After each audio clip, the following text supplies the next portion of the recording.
Malam, apa kabar Ci Kristi? Baik, baik. Gimana nih? Panggil David kali ya. Gimana David? Ya, Sehat? sehat-sehat. Cuan? Ini kenapa? Cuan? Cuan, haruslah. Ya, ini lagi di Jakarta ya? Di Jakarta? Saya. Oke, Di aku mana? manggilnya Kak aja kali ya, Kak Kristi ya. Boleh. Kayaknya kita masih beda nggak begitu jauh lah ya. Iya, anggap aja gitu ya. Oke, kita nunggu buat teman-teman yang baru gabung juga. Thank you banget yang udah. Boleh. Jangan lupa nanti gue bakal kasih hadiah juga buat teman-teman yang ikutan, yang tadi milih beberapa. Gue bikin story, terus habis itu ada yang jawab benar. Nanti gue lihat sama tim gue, nanti yang benar akan dapat hadiah. Gitu. Nah, hari ini gue bakal sama Cik Kristi bakal bahas mengenai salah satu, menurut gue ini IPO yang cukup menarik ya, MTEL ini ya. Nanti kita akan bahas lebih lanjut ya ke depan. Boleh. Oke, Ngobrol-ngobrol santai aja ya. Jangan susah-susah ya, pertanyaannya. betul. Cik, kalau misalkan kalau mau nanya langsung chat di kolom komentar ya. Nah, uh, ini kan sesuai dengan topik, Ci. Sebelum kita Hmm. masuk ke topik IPO, Ci, mungkin teman-teman di sini kurang paham juga sebetulnya, atau nggak apa ya? Mungkin karena IPO baru dengar nih, harusnya sudah pada tahu sih MTEL ini. Nah, boleh nggak dijelasin, Ci, MTEL itu perusahaan apa sih? Terus bergerak di bidang apa, Ci? Tuh. Oke. MTEL atau Mitratel ini kita sebenarnya bergerak di bidang infrastruktur telekomunikasi, alias apa sih sebenarnya itu kita nyawa-nyawain menara. Nah, menaranya ini bukan sembarang menara, bukan menara Eiffel gitu ya, atau gedung, tapi ini khusus menara telekomunikasi. Nah, menara telekomunikasi ini adalah tempat para operator-operator naruh antena, naruh pemancar, naruh receiver, pokoknya segala sesuatu yang memungkinkan untuk terjadinya komunikasi secara nirkabel alias ya seluler handphone gitu ya. Nah, itu aja sih sebenarnya bisnisnya. Jadi very simple, very straightforward. Nah, cuman dengan berkembangnya komunitas digital, dengan berkembangnya kebutuhan data, berkembangnya teknologi. Nah, sekarang tower provider atau operator menara seperti kita itu shifting. Jadi nggak cuma nyaman menara, tapi kita juga menjadi digital infrastructure company. Apa tuh? Nah, semakin banyak data yang dibutuhkan, semakin apa ya, semakin baik layanan yang diekspektasikan oleh para masyarakat ke operator telekomunikasi, berarti kan harus ada pengembangan teknologi nih. Nah, kayak misalnya dulu 2G udah cukup, telepon-teleponan udah happy. Nah, sekarang udah nggak cukup nih telepon-teleponan, mau video. Nanti kedepannya mau 5G, mau mobil ya nggak usah disetirin tapi nyetir sendiri gitu kan. Mungkin lelah gitu dengan para supir, nggak tahu juga ya. Nah, ini kan membutuhkan teknologi yang semakin Ya, berkembang. Tentunya infrastrukturnya harus semakin kuat. Nah, shiftingnya ini dalam bentuk apa? Dalam bentuk sekarang kita juga menyediakan koneksi dalam bentuk fiber. Kemudian untuk listriknya kita nggak cuma mengandalkan PLN, tapi ada juga green energy atau renewable energy menggunakan solar panel. udah Kemudian nanti masuk kedepannya untuk 5G. Sorry, kenapa, Fit? green energy juga berarti ya? Udah masuk dan energi juga. Karena kan Mitratel kan penyedia menara yang dari Sabang sampai Merauke gitu ya. Jadi ada area-area yang sebenarnya belum ada listrik, tapi kita harus sudah ada menara karena di sana dibutuhkan telekomunikasi. Ini biasanya di pulau-pulau di tengah laut gitu ya. Nah, itu kita biasanya pakai solar panel karena ya PR banget ya kalau harus ngirimin diesel buat genset gitu ya. Nah, terus selain itu juga ada edge computing nanti ini seperti mini data center yang dibutuhkan untuk 5G supaya nanti kalian kalau mau download misalnya mau upgrade iOS-nya nih atau mau upgrade Android software-nya bisa lebih cepat. Terus data-datanya juga trafficnya lebih lancar.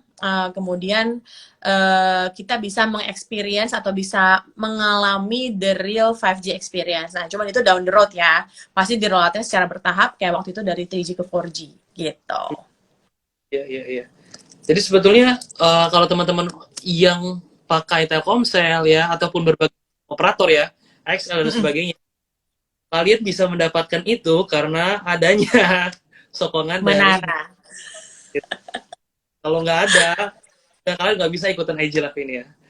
Betul. Jadi, nah, kalau misalkan kita kan, cukup menarik ya, karena harga barang mahal dan sebagainya ini kan salah satunya isunya karena inflasi ya, kayak gitu. Hmm. Nah, ya apa sih dampak mungkin yang dialami MTEL ini ketika adanya inflasi ini, Ci? Hmm. Sebetulnya untuk operator menara kayak kita, biaya-biaya yang terkait ke inflasi itu cukup minimal. Karena kan misalnya dari komponen sewa nih, misalnya sewa menara 100 juta. Komponen yang variabel, yang biaya-biayanya yang naik turun gitu ya, Ya, operation and maintenance itu hanya 20%-nya aja. Jadi dari 100 juta cuma 20 juta.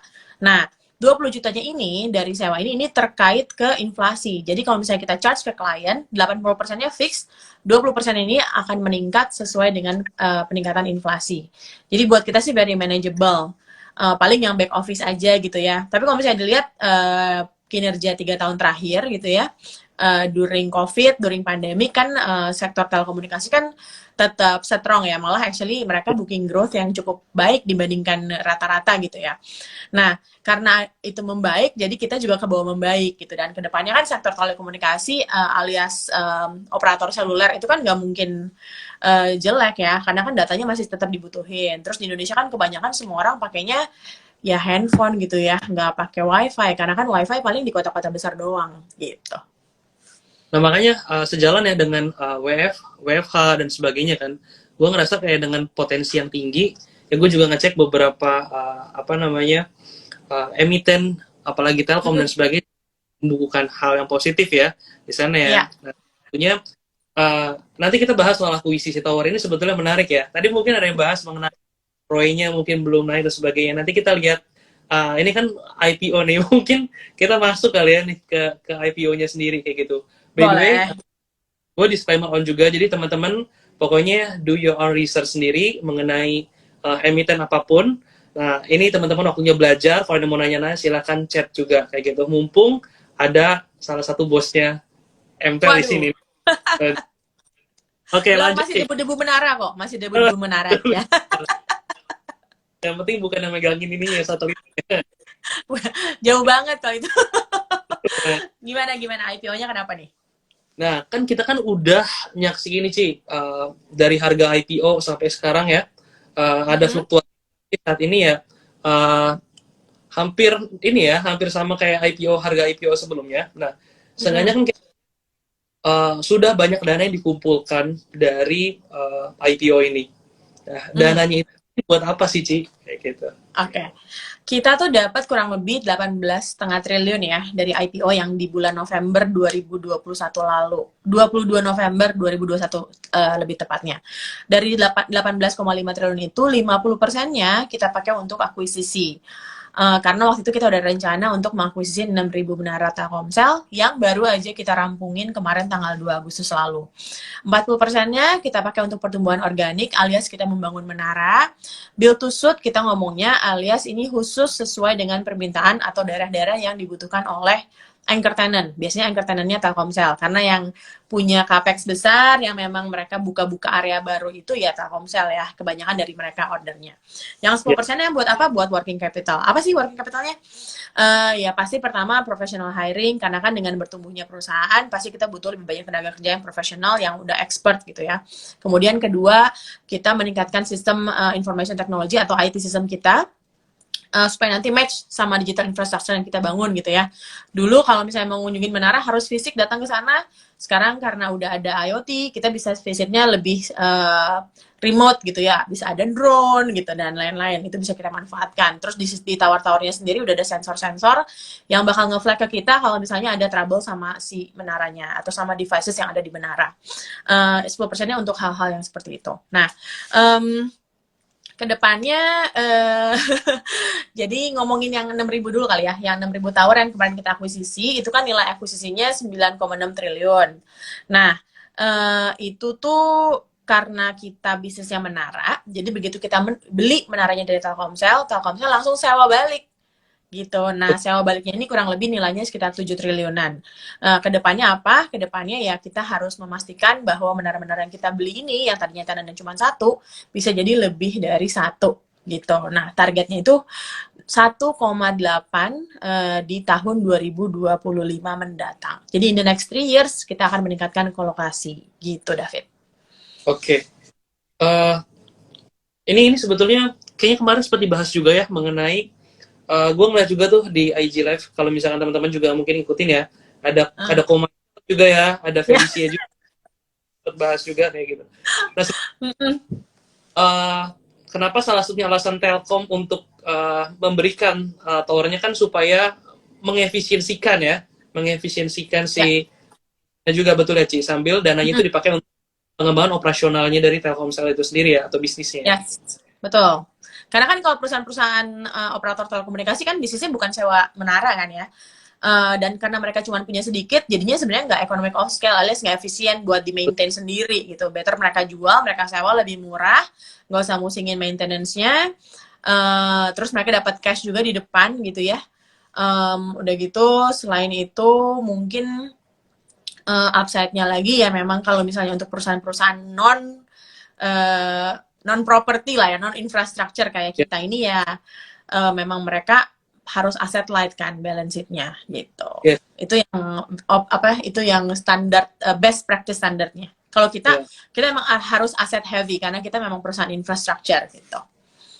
Karena actually untuk memaintain si tower-tower ini juga gak gampang ya Ci ya, betul ya? Nggak gampang, apalagi kalau misalnya punya hampir 35.000 kayak kita gitu ya. Kalau nggak ahli di situ ya susah ya. Dan dari awal juga kan memang menara-menara Telkomsel ini kita yang bangun gitu. Iya. Ini sebetulnya tadi kita bahas mengenai kolokasi ya. Kalau gue baca sebetulnya kayak ini ya, tenancy ratio ya, betul ya? TR. Iya, betul. TR. Oke. Nah sebetulnya kalau kolokasi ini kan tadi udah sempat disinggung, itu sebetulnya kalau misalkan semakin tinggi kolokasi itu kan sejalan dengan income yang diperoleh ya nantinya ya. Betul, betul David. Kayak co-working space kali ya, gitu ya. Di tempat yang sama, tapi bisa ada lebih dari satu perusahaan, bisa ada lebih dari satu orang. Jadi instead of punya kantor sendiri, itu kan costly, tinggal nyewa aja gitu. Lebih murah, lokasinya tetap strategis, terus nggak perlu modal gede di awal gitu ya. Ini sebetulnya kan udah akuisisi beberapa ribuan tower-tower ya. Tadi Telkomsel ya, 6.000 Telkomsel. Ya, terakhir. Ya, berarti kan ini sebetulnya kan kolokasinya karena akuisisi ini jadi cukup besar ya, jadi turun ya. Mungkin kan yang lain kan kayak gitu ya. Kolokasi. Ya, betul banget.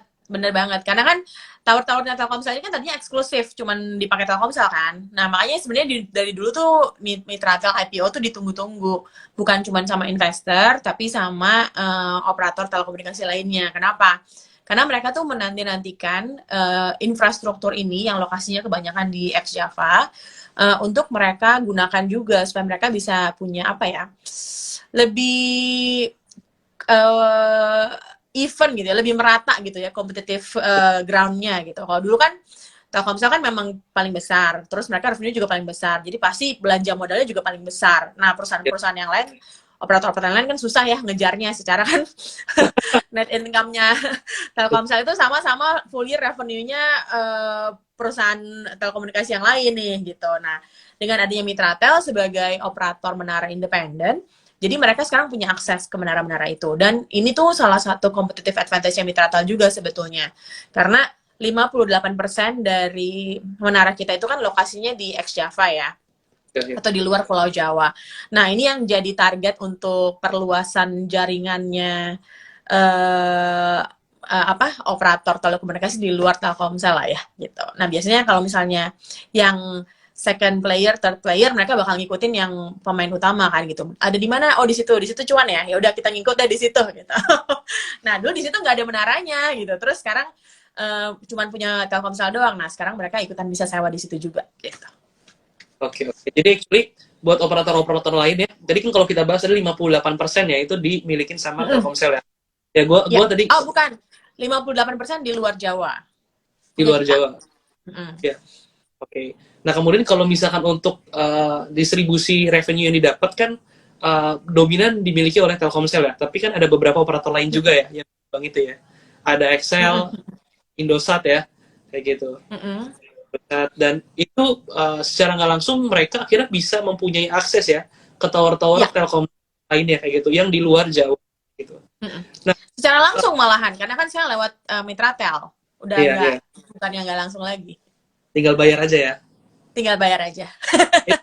Sebetulnya tenancy ratio, sorry, satu tower itu maksudnya kayak, misalkan di satu tower, terus satu tower ini berarti bisa dipakai sama Telkom, dipakai sama Indosat, kayak gitu, bareng-bareng kayak gitu ya? Bareng-bareng. Jadi menara ini kan tingginya, kalau misalnya menara ini ada beberapa jenis nih, Fit. Ada yang gede banget alias macro tower. Ini tuh tingginya antara 50 sampai 70 meter. Kalau misalnya tahu Sutet, kurang lebih kayak gitulah bangunannya ya. Cuman instead of di atasnya kayak kerbau gitu, ini tuh lancip gitu. Nah, eh, ini yang macro tower ini bisa cater sampai dengan 5 tenant. Kemudian ada yang microcell, itu kira-kira 30 meteran, itu juga sama, bisa sampai dengan 5 tenant. Kemudian ada yang bentuknya pole, alias kayak tiang gitu, kayak tiang listrik gitu lah ya. Nah, ini biasanya yang lokasinya di gedung-gedung nih, di urban areas, di kota-kota, biasanya pakai yang seperti itu. Ini tingginya sekitar 7 sampai 8 meter. Kurang lebih bisa sampai 2 tenant lah gitu. Nah, tapi karena bentuknya pole, jadi dalam satu gedung tuh bisa ada lebih dari satu pole gitu.